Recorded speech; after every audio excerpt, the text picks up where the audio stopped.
Bendiciones, hermanos. Esta mañana le damos gracias al Señor por estar aquí reunidos y poder reflexionar en su palabra. Quisiera invitarles a abrir sus Biblias en la primera carta a Timoteo, en el capítulo 2. Hermanos, esta mañana, este día, ¿verdad? Estamos eligiendo nuevos gobernantes, un nuevo gobierno sobre nuestro país y creo que es oportuno que meditemos y reflexionemos en lo que la palabra de Dios nos dice de todo esto. Hermanos, queremos, dijéramos, completar un poquito lo que estuvimos hablando la semana pasada. El tema la semana pasada fue eligiendo gobernantes. Esta mañana nuestro tema va a ser evaluando gobernantes. Ese va a ser nuestro tema esta mañana. Evaluar, porque evaluamos, hermanos, al inicio, en el transcurso y al final de las cosas necesitamos siempre estar evaluando, ¿no es cierto?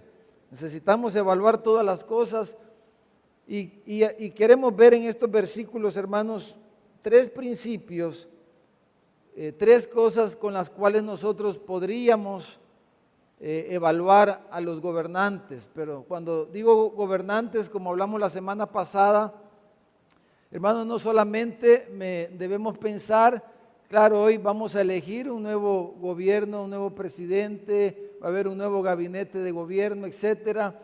Pero estos son principios para cualquier liderazgo, en cualquier lugar, en cualquier parte, en nuestras casas, en nuestros negocios, en nuestras empresas, en la iglesia. Son principios que debemos aplicar siempre y que debemos de tener presente para tener un mejor discernimiento de los caminos de Dios, hermano.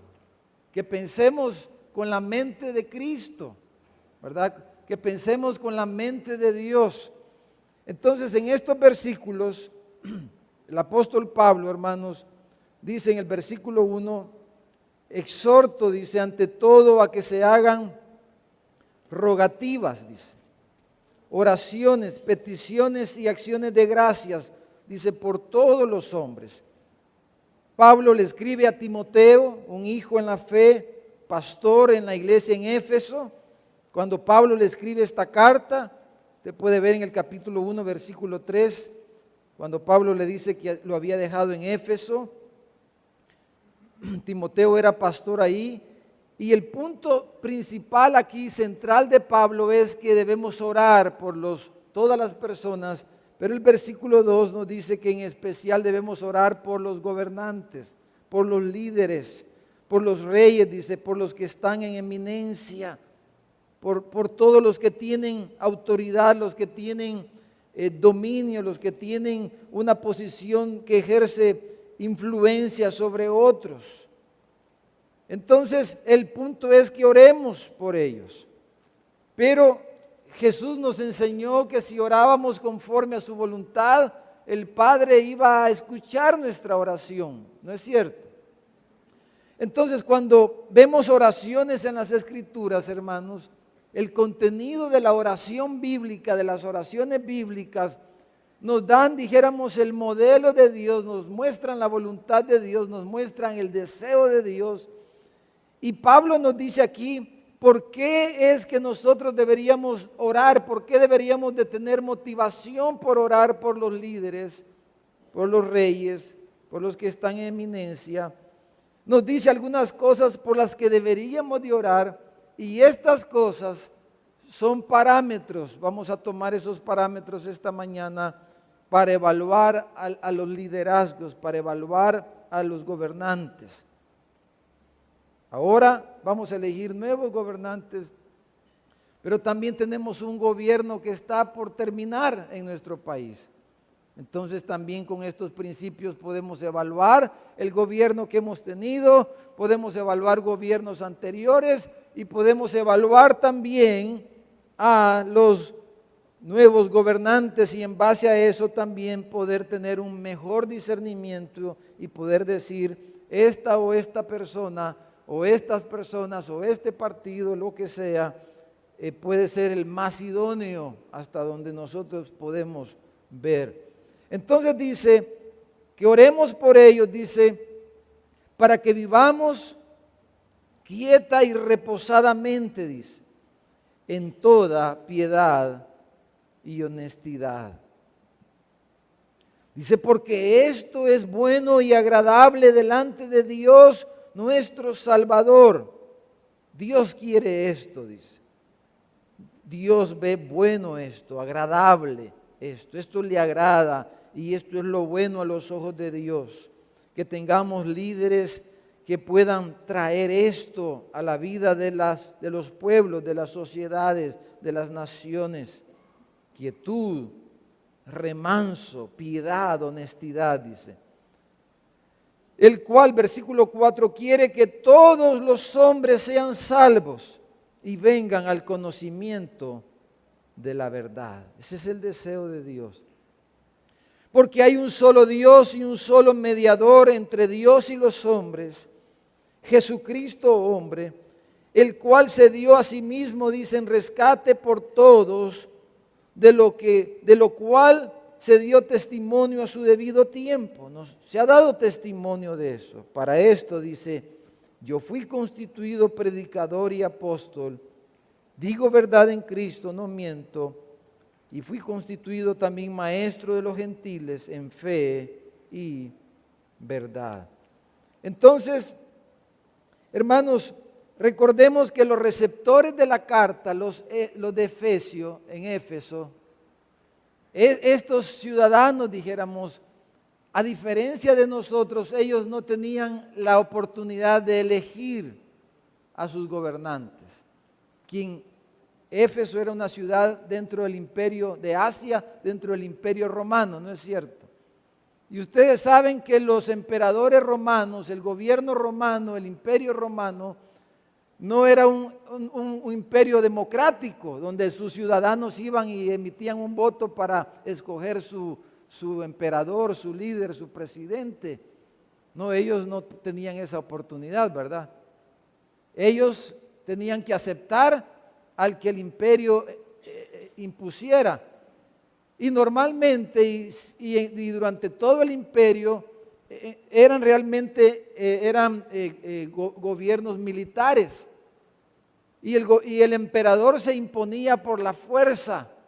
Normalmente el emperador había sido alguien, el capitán del ejército o algo similar, ¿verdad? Porque era un gobierno militar impuesto por la fuerza y ellos no tenían ningún tipo de poder para poder elegir o decidir si uno u otro era el más idóneo. Ellos no tenían esa oportunidad. Todo lo que ellos podían hacer era ¿qué, hermanos, como cristianos? Lo que Pablo les está diciendo, orar. Ellos era lo único que podían hacer. Pero nosotros, además de orar, ¿verdad? Como hablamos la semana pasada, nosotros tenemos la oportunidad de ir y emitir un voto, ¿verdad? Emitir sufragio, decimos.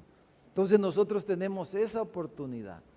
Entonces nosotros tenemos la oportunidad de orar antes de elegir, como hablamos la semana pasada, y debemos orar después de elegir. Tenemos esa oportunidad nosotros.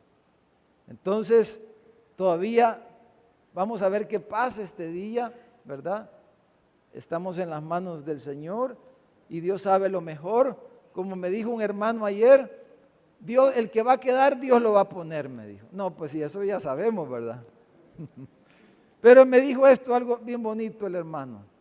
Me dijo, ¿va a ser, me dijo, para bendición, me dijo, o va a ser para azote, me dijo?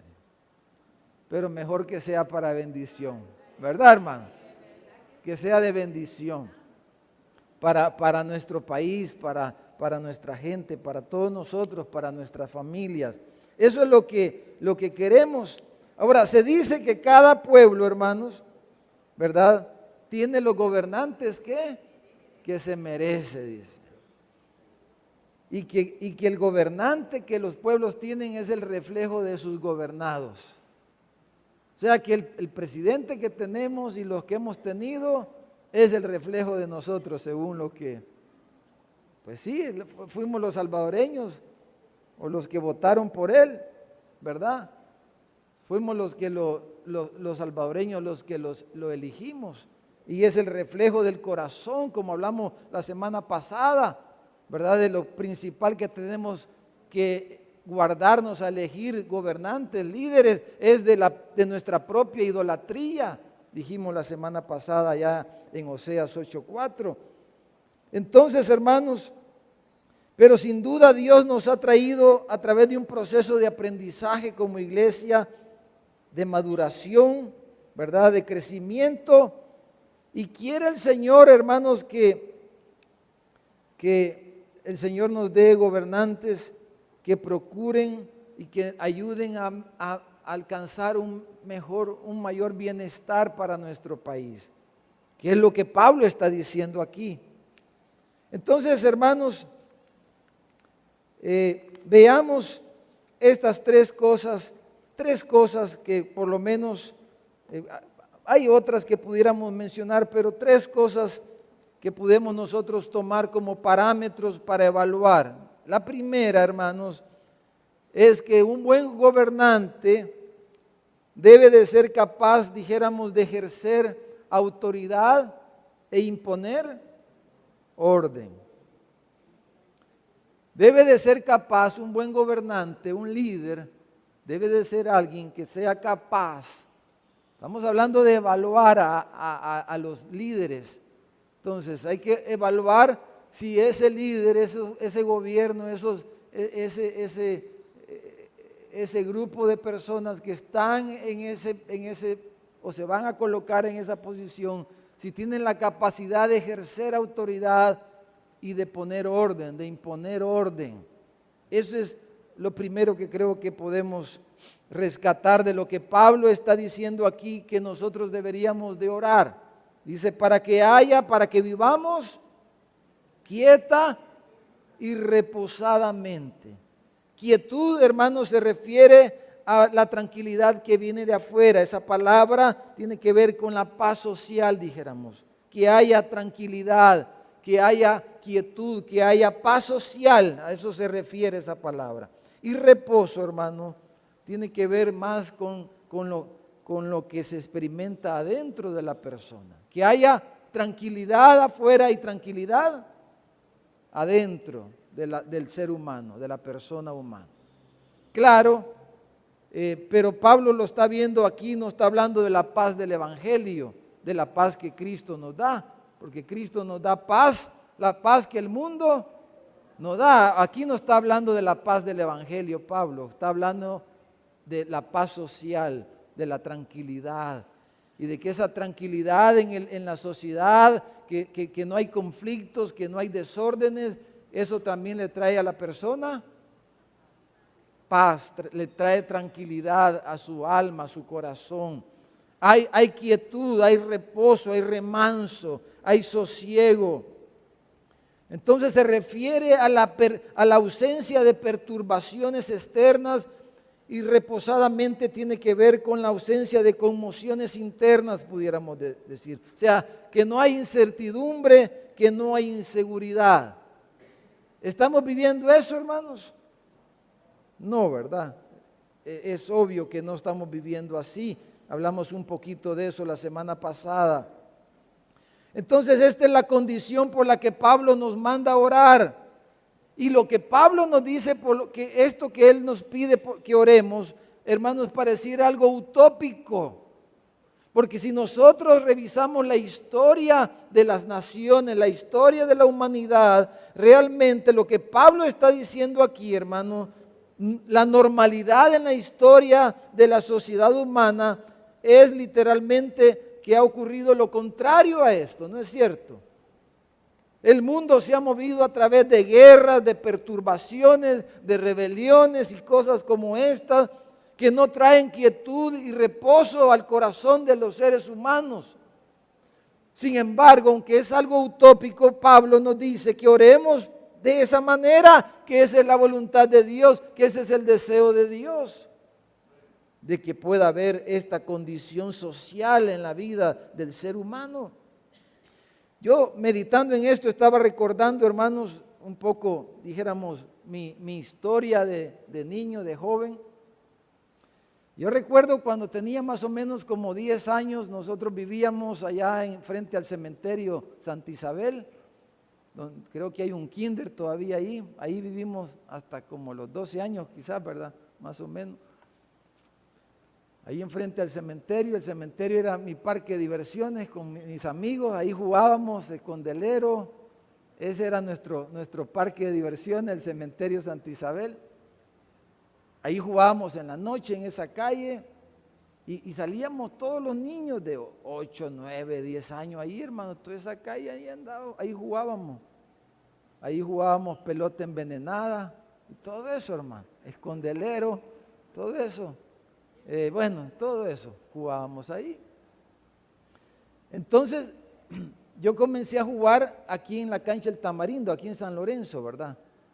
Entonces yo a veces me pongo a pensar y fíjese que los juegos de los niños de 8 o 10 años eran a las 6 de la tarde, a las 8 de la noche era el último juego, comenzaba el último juego de los niños de 10 años. A las 8 de la noche comenzaba, iba terminando a las 9 y pico. Como a las 9:30 de la noche, cuando me tocaba jugar a esa hora, a las 9:30 de la noche tomaba yo el bus, solo a veces. Ahí donde era antes el cine Novedades, a las 9:30 de la noche, iba llegando como a las 10 de la noche allá, el bus paraba enfrente de la casa, ahí me bajaba y ya, un niño de 10 años. 10 de la noche ahí en el Novedades. Hoy día, hermano, no llega ni a la esquina, ¿verdad? Pero 10 y me iba en bus así, llegaba y tranquilo.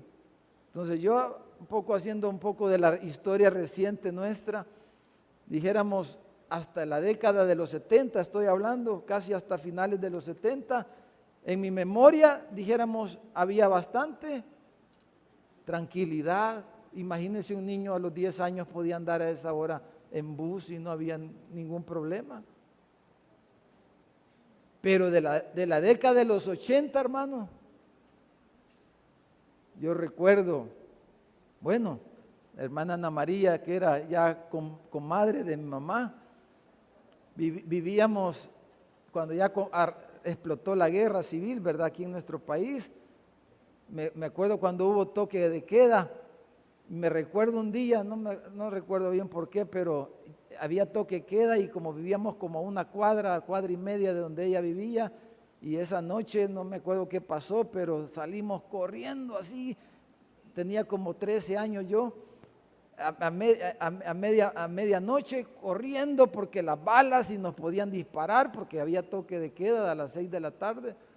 Porque íbamos a ir a dormir a la casa de ella. Ya eso a principios de la década de los 80. Y de ahí para acá, hermanos, casi todo ha sido una gran convulsión. Y hemos vivido en esa situación la mayoría de nuestro tiempo. Han sido, dijéramos, breves periodos de tiempo en el que hemos podido tener una tranquilidad. Pero hermanos, el caos, el desorden trae incertidumbre, trae inquietud, trae desasosiego a las personas. Pero es precisamente el orden el que trae quietud y reposo. Entonces, dice Pablo que oremos por eso. Hermanos, los periodos de prosperidad de los países, de las naciones, de regiones, en lugares, a través de la historia, cuando usted ve los periodos de prosperidad, hablando en términos generales de una nación, de un territorio, de un lugar, siempre han sido cuando ha habido quietud, cuando la gente puede trabajar con libertad, cuando la gente puede desplazarse con tranquilidad y desarrollar una vida, dijéramos, normal. Eso pasó en la Europa después de la Reforma Protestante, cuando la palabra volvió a estar en los púlpitos, cuando la palabra de Dios vino e impactó la sociedad europea. Entonces vino la prosperidad y los períodos en la historia que conocemos como el Renacimiento, la Ilustración y todo eso. Vino cuando hubo esto que Pablo está diciendo que debemos nosotros orar. Pero hermanos, si hay convulsión, si hay desórdenes, si hay conflictos políticos, ya no digamos militares, si hay conflictos sociales, si hay inconformidades sociales y todas estas cosas, hermanos, así no hay prosperidad. Y como vamos a ver un poquito más adelante, tampoco el Evangelio normalmente ha avanzado en esas condiciones en la historia de la humanidad. Entonces, en los días de los jueces en Israel, hermanos, usted sabe, el libro de los jueces dice que en los días de los jueces no había rey en Israel y entonces cada uno hacía lo que le daba la gana, pues, lo que mejor le parecía. Entonces, cuando cada quien hace lo que quiere, hay desorden, hay todas estas cosas, entonces, hermano, eso no trae posibilidad de desarrollo. Entonces, los líderes, debemos ser capaces de poner orden, hermano. Empezándolo en nuestras casas. Nuestros hijos están sujetos. ¿No le pide eso el Señor a los pastores? ¿No nos pide eso el Señor a los papás? Que tengamos a nuestros hijos en sujeción. Que haya orden en nuestras casas para comenzar, en la iglesia y en la sociedad en general debe de ocurrir lo mismo. Pero para esto, hermanos, en un país también los líderes, los gobernantes deben de ser personas que sean capaces de concertar, de armonizar, no de provocar incendios, sino que lo contrario, deben de ser personas capaces de armonizar, porque el que gobierna debe de gobernar para todas las personas, no solo gobernar para un sector, para un partido, como ha pasado en nuestra historia. Solo pienso como gobernante en la gente de mi partido. Solo pienso en estos que son los que me caen bien. No, los gobernantes deben de pensar, los líderes deben de pensar en todas las personas.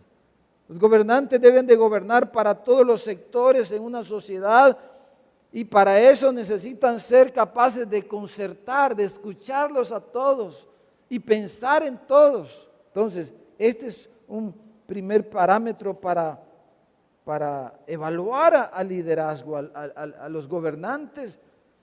Pero debe también, hermanos, tener el carácter para imponer orden, como dice la carta a los Romanos en el capítulo 13. Dice que los gobernantes son servidores de Dios para tu bien, dice. Pero si haces lo malo, teme, porque no en vano lleva la espada, pues es servidor de Dios, vengador para castigar al que hace lo malo. Pues por esto pagan ustedes los impuestos, dice. Pagamos impuestos, ¿verdad, hermanos? Dice, porque son servidores de Dios que atienden continuamente a esto, dice Romanos 13:6. Entonces, hermanos, debe de ser capaz de ejercer autoridad para que haya orden, para que no haya caos, establecer leyes y normas y que de una manera que pueda haber armonía en la sociedad, en los diferentes sectores de la sociedad. No va a pensar solo en las mayorías, tiene que pensar en las minorías. No va a pensar solo en las minorías, debe de pensar en las mayorías, debe de pensar en todos. Entonces, pero imagínese un líder ausente, por ejemplo, es una de las grandes debilidades que ha tenido nuestro gobierno actual. El líder principal ha estado ausente. ¿Cómo se puede ejercer autoridad y poner orden si el líder no está? Nunca está. Si el papá no está en la casa, si la mamá nunca está. ¿Cómo se puede poner orden si nunca está la autoridad? Y es lo que pasa en nuestro país hoy día. Está ausente la autoridad, está ausente.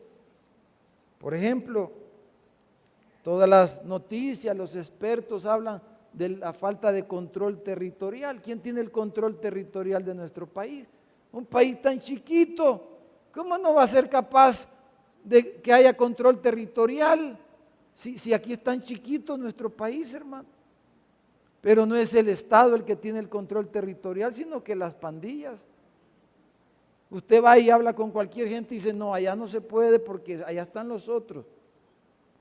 Aquí la gente de aquí no puede ir allá y los de aquí. Y mira, ¿y ahí quiénes son los que mandan, pues? ¿Y ahí quiénes son los que mandan? Ahí son los de las letras, les.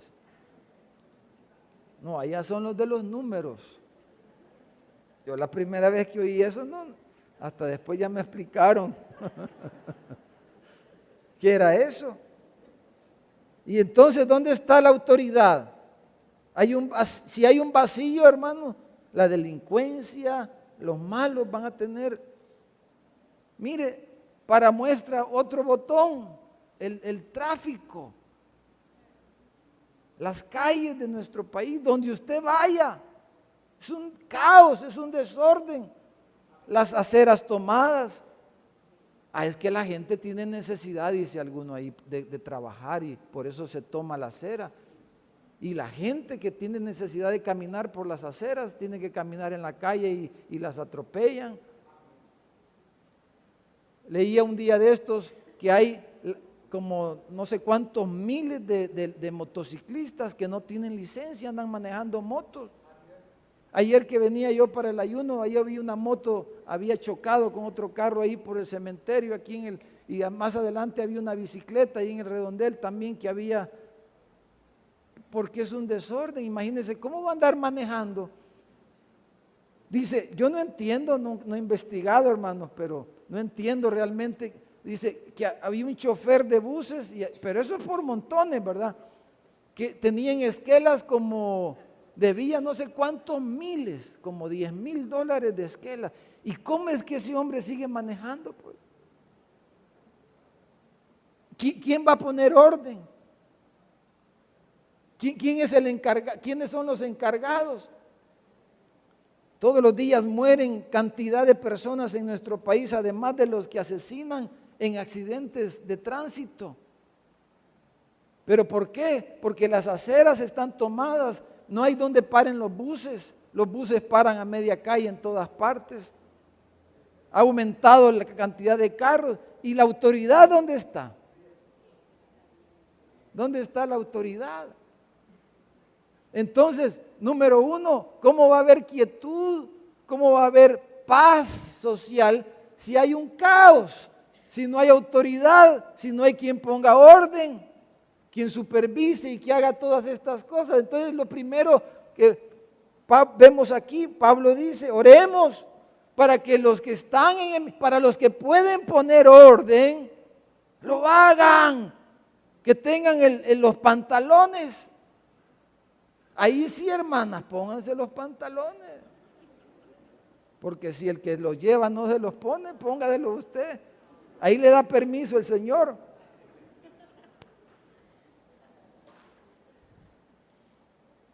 ¿Qué dicen, hermana? Ya me los puse, dice el hermano. Entonces, hermano, eso es lo primero. Entonces, ese es el rol de los gobernantes. No en vano lleva la espada, dice.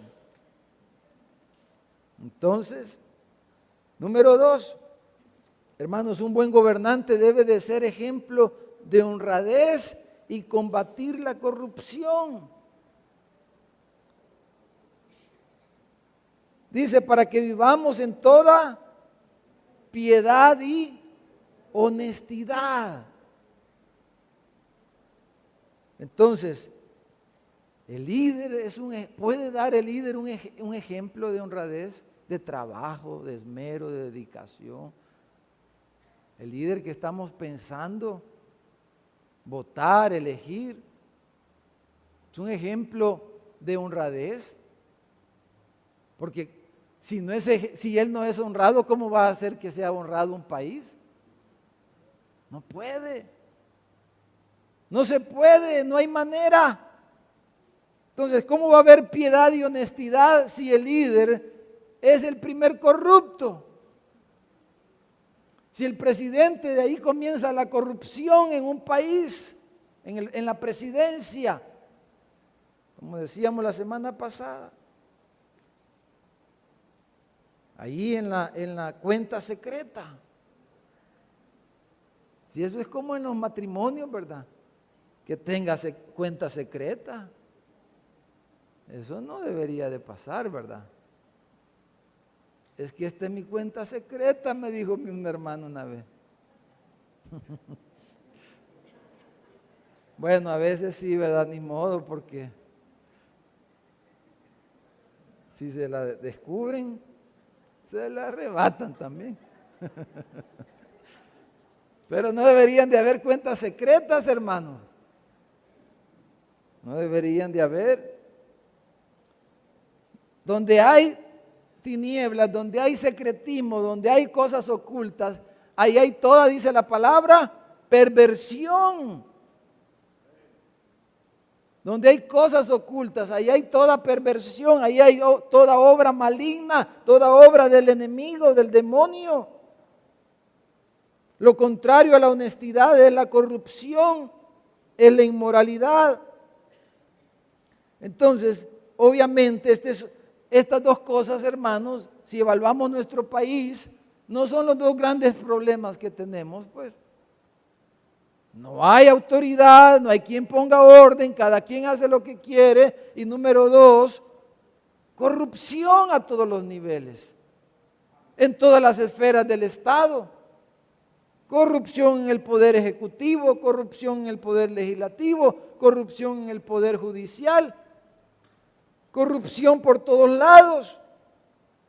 Entonces esa es la crisis. ¿Y cómo puede haber prosperidad? ¿Cómo puede haber bienestar de esa forma? No hay forma. Por eso dice Pablo, hermanos, oremos por esto. Ellos, repito, era lo único que podían hacer. Nosotros podemos elegir, hasta opinar podemos, por lo menos se puede, ¿verdad? Por eso hay que, hermanos, con eso de la opinión y de la libre expresión, cada quien, hermano, pero ¿sabe lo que no debemos nosotros como cristianos aceptar? Es esos fanatismos. Hablemos de nosotros mismos. Si usted piensa diferente a mí, yo no tengo por qué tratarlo mal a usted y hablarle y hasta ultrajarlo porque usted piensa diferente. Eso no se puede aceptar en la mente cristiana. Entonces esa gente fanática, sea de lo que sea del color que sea, hermano, que no acepta ningún tipo de crítica o disensión o otra opinión. Eso es totalmente inaceptable para nosotros los cristianos. Cada quien debe de tener la oportunidad de opinar, pueda que esté equivocado. Pero nosotros, la única manera de ponernos de acuerdo es la unidad de la fe que dice la Escritura. Es por la palabra, es por un discernimiento de la Escritura de la misma manera. Entonces, hermanos, tenemos esa posibilidad. Entonces, ¿qué pasa hoy día? Que la gente ya no cree en nada. Ya no cree en los partidos políticos, ya no cree en el ejército. Antes salía bien evaluado el ejército, por ejemplo, hoy ya no. Hoy ni la iglesia sale bien evaluada, los pastores, porque mucho pastor sinvergüenza. Entonces ya ni la iglesia tiene credibilidad. Y los curas tampoco, con todos los escándalos que hay. Entonces hay una crisis, ¿por qué? Porque no hay honradez, porque hay corrupción por todos lados. Entonces, eso no provoca prosperidad. Entonces, el peligro en esto, hermanos, es que la gente en su desesperación de todas estas cosas, entonces le abre la puerta a cualquier liderazgo desorientado, y eso está llena la historia de eso. Hitler, usted lea la historia de Alemania, lo que estaba pasando en Alemania era parecido a lo que nosotros, y dijeron, Hitler es el que nos va a salvar. ¿Y qué pasó, hermano? Venezuela, mire cómo está Venezuela, aquí nomás. Claro, un montón, corruptos, ladrones, todos los de derecha, de medio derecha, ultraderecha, lo que sea, o sea, de izquierda, o sea, de lo que sea, corruptos, ladrones. Entonces vino este hombre y dijo, yo voy a arreglar esto, dijo. Ya van a ver. Y le dieron todo el poder y mire cuáles son las consecuencias, cómo está ese país. Ah, no, es que tenía razón, es que los no sé qué, es que los otros aquí. Sí, pero eso al final a nosotros ni nos interesa. ¿Quién tuvo la culpa o quién no tuvo la culpa? Si el de la derecha o el de la izquierda. Lo que la palabra nos manda es que oremos para que haya orden, para que haya honestidad, para que haya piedad, para que haya tranquilidad. Y si no hay eso, estamos mal. Y debemos volvernos a Dios. Entonces, honestidad, hermanos, es una consideración de que una persona goza. Es una posición de honor de decir, esta es una persona honesta, es alguien de honor, alguien digna, pudiéramos decir. Hay 3 cualidades que quiero mencionarles de una persona honesta. Número 1, una persona honesta no se apropia de lo que no es suyo. Número 1, si una persona es honesta, es aquella que no se apropia de lo que no es suyo. Número 2, una persona honesta es alguien que es congruente con lo que piensa, lo que dice y lo que hace. Lo que piensa, lo que dice y lo que hace. Una persona deshonesta es alguien que dice una cosa y hace otra. Pero una persona honesta es alguien que lo que piensa, lo dice y lo hace. Ese es alguien honesto. Pero alguien que dice una cosa y hace otra, es deshonesto esa persona. Una persona honesta no se agarra a las cosas de los demás. Y número 3, hermanos, característica de una persona honesta es que la persona honesta, hermanos, espera de los demás lo que él practica. No le pide a los demás lo que él no hace. No le dice al hijo no tomes y él es un gran borracho. Si yo pido algo que yo no hago, que yo no practico, entonces soy deshonesto. Porque le estoy pidiendo a los demás algo que yo no hago, no estoy dispuesto a hacer. Entonces una persona honesta, de eso está hablando Pablo. Para que haya honestidad, toda piedad y honestidad. Entonces, la honestidad comienza, hermanos, con el respeto a los derechos fundamentales que los enseña la palabra de Dios y hasta la ONU. Dice cuáles son los derechos fundamentales del ser humano: el derecho a la vida y el derecho a la propiedad privada. Son 2 cosas fundamentales en las 3 cosas que le acabo de decir. Respeto a la propiedad privada. Y número 2, respeto a la vida y a la dignidad humana. Esas 2 cosas. Respeto a la vida, a la dignidad humana y respeto a la propiedad privada. No es lo que dicen los mandamientos de la ley de Dios, pues. Respeto a la propiedad privada, no. Robarás, no hurtarás.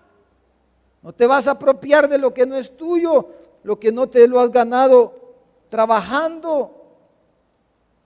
Ese es el problema de las rifas, de la lotería y todas esas cosas, que es algo que las personas se ganan sin trabajar. Ese es el problema. Se está apropiando de algo que no ha trabajado. No robarás, no hurtarás, no te vas a apropiar de lo de los demás. Y otro mandamiento relacionado con la propiedad privada: no codiciarás los bienes de tu prójimo, ni la mujer de tu prójimo, ni la casa de tu prójimo, ni el carro de tu prójimo. No codiciarás, vas a respetar la propiedad privada, la propiedad de los demás. Es algo fundamental de la honestidad. No le vas a quitar a otro lo que no es tuyo. Y el respeto a la vida y a la dignidad humana, los demás mandamientos, empezando en el hogar: honra a tu padre, respeta a tu padre y a tu madre. Por eso, hermanos, si usted no permite que su hijo lo irrespete, usted está haciendo un gran mal en su casa con sus propios hijos. No podemos permitir que nuestros hijos nos irrespeten. Claro, nos irrespetan a veces porque nosotros no hacemos lo que debemos hacer. Pero aún así, entonces debemos decir: Señor, ¿por qué está pasando esto? Señor, perdóname. Pero Señor, ayúdame. Pero honra a tu padre y a tu madre para que te vaya bien, para que seas de larga vida en la tierra. No matarás, respeto a la vida. No cometerás adulterio, vas a respetar a tu mujer, a tu marido. Vas a guardar los votos que le diste de fidelidad. Vas a respetar la dignidad humana. La mujer de tu pacto con la que has sido infiel, dijo el profeta. Entonces, todo esto tiene que ver con la dignidad humana, el respeto.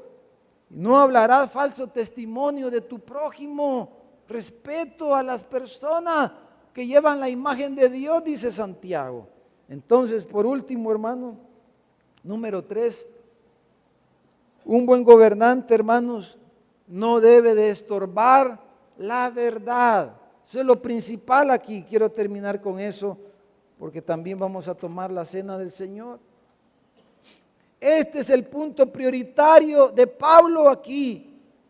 Y la mayoría de versículos que leímos tiene que ver con eso. Las dos cosas anteriores están concentradas en el versículo, se me movió aquí en el versículo 4. No, versículo 3, ¿verdad? No, 2, perdón, versículo 2. Pero todos los demás versículos, casi todos, el 4, el 5, el 6, el 7, tiene que ver con esto último. El gobernante, a la hora de evaluar, hermano, no debe de estorbar la verdad los gobernantes, para que nos vaya bien, para que una nación prospere, para que un país avance. Eso, como decía, es lo que pasó en Europa, cuando el evangelio, cuando la verdad, porque aquí la verdad es la verdad del evangelio, es la verdad de Dios, el evangelio es lo que Pablo describe aquí, esa es la verdad a la que él se está refiriendo, el evangelio de nuestro Señor Jesucristo. Cuando el evangelio prosperó en Europa, después de la reforma protestante, después que la Biblia se volvió a abrir, que la Biblia volvió a estar en los hogares, que se comenzó a estudiar y a entender la Biblia nuevamente, y entonces vino el período del renacimiento que se conoce en la historia de la humanidad. ¿Qué hizo renacer a la humanidad? La palabra de Dios. ¿Qué puede hacer renacer a una vida? La palabra de Dios. ¿Qué puede hacer renacer una nación? La palabra de Dios. ¿Qué puede hacer renacer una familia? La palabra de Dios. Entonces, démosle un aplauso al Señor. La palabra de Dios. Entonces, el punto prioritario de Pablo es, versículo 4 dice que él quiere que todos los hombres sean salvos, dice. y vengan al conocimiento de la verdad. Entonces, en un ambiente de trabajo, de prosperidad, hermanos, la iglesia puede hacer mejor su labor. ¿Cómo vamos a hacer misiones si ni trabajo hay y no tenemos pisto, hermano? Si usted no diezma, no ofrenda, porque usted quiere hacerlo, pero no puede, no tiene trabajo, ¿y cómo va a hacer? Entonces, ¿cómo vamos a hacer misión en otras partes si no tenemos, pero ni para los frijoles que nos vamos a comer hoy en la noche, hermano? Estoy exagerando, ¿verdad? Porque aquí todos los restaurantes están llenos aquí en nuestro país, hermano. Sí, pero ¿cómo vamos a hacer la obra si no hay prosperidad material, hermano? O sea, es la realidad. Y usted vea la historia, vea el Renacimiento, qué pasó en Europa, qué países han sido los más misioneros en la historia. Inglaterra, después Estados Unidos. ¿Y cómo hicieron eso? Porque hubo prosperidad. Pero claro, a veces los cristianos mal orientados pensamos en la prosperidad material, pero para tener solo un mejor carro, para tener una casa más grande, pero no estamos pensando en el reino de Dios, en extender el reino, en llevar la palabra a otros lugares, que es lo primero que deberíamos de pensar como iglesia, como cristianos, como apoyo la obra de Dios, como apoyo las misiones, como apoyo que la palabra avance, que la palabra corra por todas partes, porque es la palabra, es la verdad que va a traer prosperidad y bienestar al ser humano solamente. Eso es lo primero.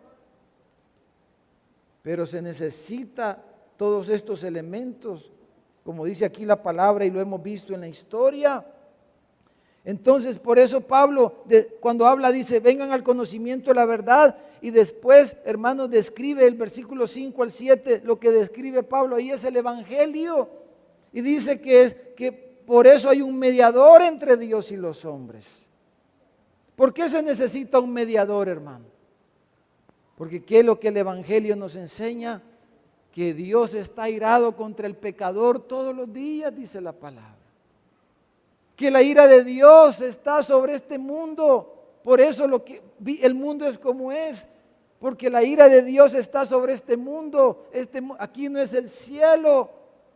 Dios está airado contra el impío todos los días, dice el Salmo 7, versículo 11. Y mire lo que dice Romanos capítulo 1. Leamos Romanos capítulo 1. Entonces, Dios está enemistado con el hombre. No lo expulsó de su paraíso, pues allá en Génesis 3. Y puso un ángel con espadas para que no volviera a entrar por sí mismo. Y no hay manera de que el hombre pueda acercarse a Dios si no es por medio de Jesucristo. Por eso dice Pablo, hay un mediador, porque el hombre por sí solo no puede. Si usted no tiene a Cristo en su corazón, usted no hay manera en que se acerque a Dios. Usted necesita a Jesús como su Salvador personal. Jesús es el único camino, es el único mediador entre Dios y los hombres. Y esa es la verdad central que Pablo dice que los hombres, las personas necesitan conocer y necesitan venir al conocimiento de la verdad. Entonces, por eso Jesús vino, Dios mandó a su Hijo para extender un puente entre Él y los hombres, entre nosotros, ¿verdad, hermano? Y Jesús vino y murió en la cruz del Calvario. Por eso Él murió, por eso Él derramó su sangre. Él fue el sacrificio expiatorio de nuestros pecados. Y es lo que vamos a celebrar esta mañana. Esa es nuestra fiesta verdadera. Con pan y vino celebramos que ya no hay una barrera entre Dios y nosotros, que Cristo lo hemos aceptado, hemos creído que Él es nuestro camino a Dios. Como Él dijo, yo soy el camino, la verdad y la vida. Nadie viene al Padre si no es por mí. Entonces, Él murió y derramó su sangre, se entregó en la cruz para podernos reconciliar con Dios. Él pagó con su propia vida nuestras transgresiones y nuestras faltas y nuestros pecados. Él lo pagó con su propia sangre para podernos reconciliar por medio de la cruz con Dios. Y de eso es lo que Pablo está hablando aquí. Entonces lo que él está diciendo es que los gobernantes, los líderes, no deben de estorbar eso, que la verdad fluya, corra a las personas. En nuestras casas no debe de pasar lo mismo, pues Jesús dijo a los papás, a la gente, no le dijo, no dejen que los niños vengan a mí, no se lo impidáis, porque los mismos papás son los que a veces impiden que los niños vengan al conocimiento de la verdad, es lo más importante. ¿Cómo lo impiden? Con sus ejemplos, con sus testimonios y de otras formas también. Entonces los gobernantes no deben de ser estorbo para la predicación del Evangelio, que como dice el versículo 7, es la responsabilidad principal de la iglesia. Esa es nuestra verdadera responsabilidad. Romanos capítulo 1, versículo 16 dice, porque no me avergüenzo del Evangelio, dice Pablo, porque es poder de Dios para salvación a todo aquel que cree, al judío primeramente y también al griego. Porque en el Evangelio la justicia de Dios se revela por fe y para fe, como está escrito, mas el justo por la fe vivirá. Versículo 18 dice, porque la ira de Dios se revela desde el cielo contra toda impiedad e injusticia, mire lo que dice, de los hombres que detienen con injusticia la verdad. Hermanos, todos estos movimientos, estos partidos, especialmente de izquierda, que detienen con injusticia la verdad, que son un estorbo para que el Evangelio sea conocido. Hoy día no es como el comunismo del siglo pasado, ya el comunismo ya fue enterrado quizás, ¿verdad? Pero detrás de eso lo que está es el diablo, que ha cegado el entendimiento de los incrédulos para que no les resplandezca la luz del Evangelio. Pero todos esos movimientos, usted lea la historia, no me crea a mí, sino nos basta los versículos. Vea la historia, el fin de todo eso siempre es el mismo. Los países han progresado cuando el Evangelio ha corrido. Cuando el Evangelio es conocido, porque entonces la tierra es sanada, las familias son cambiadas, los matrimonios son restaurados, las naciones son levantadas. Cuando el Evangelio, cuando la palabra de Dios se le da su lugar y no se es estorbo. Pero todos aquellos que son adversarios a la verdad, a las verdades básicas del Evangelio y que están en autoridad y están en poder, no les va a ir bien. ¿Por qué? Porque Dios dice.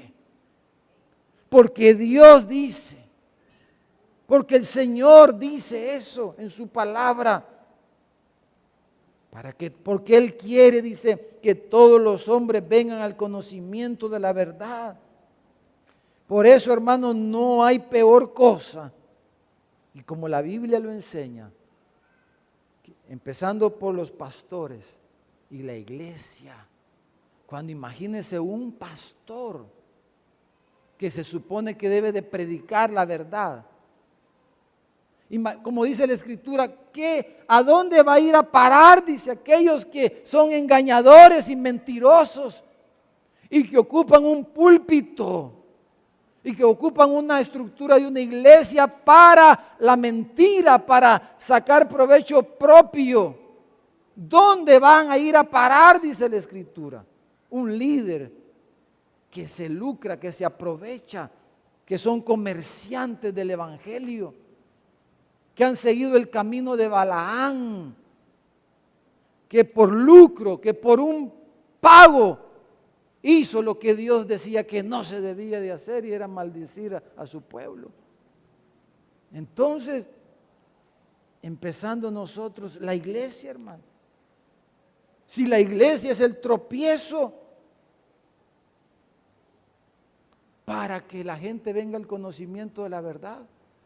Si nosotros como creyentes, como iglesia, somos el obstáculo, entonces, hermanos, imagínense. Pero entonces, hermanos, oremos esta mañana para que el Señor nos conceda a gobernantes que nos conduzcan por la senda del orden y de la honestidad. Y que Dios nos bendiga con una época de prosperidad especial para el avance del evangelio del reino de nuestro Dios.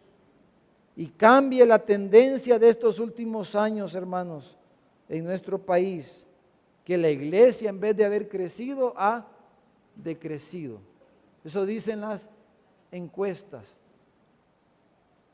Hace 10 años, las encuestas decían que el 40% de las personas decían que eran evangélicos. Hoy que han estado haciendo estas encuestas, y por lo menos la UCA pregunta de qué fe religiosa es la persona, el 38% ha dicho que se ha declarado evangélico. O sea que un 2% ha decrecido en estos años. No hemos crecido, al contrario. ¿Por qué, hermano? Por esto mismo. Porque hemos estado estorbando la verdad en vez de estarla promoviendo.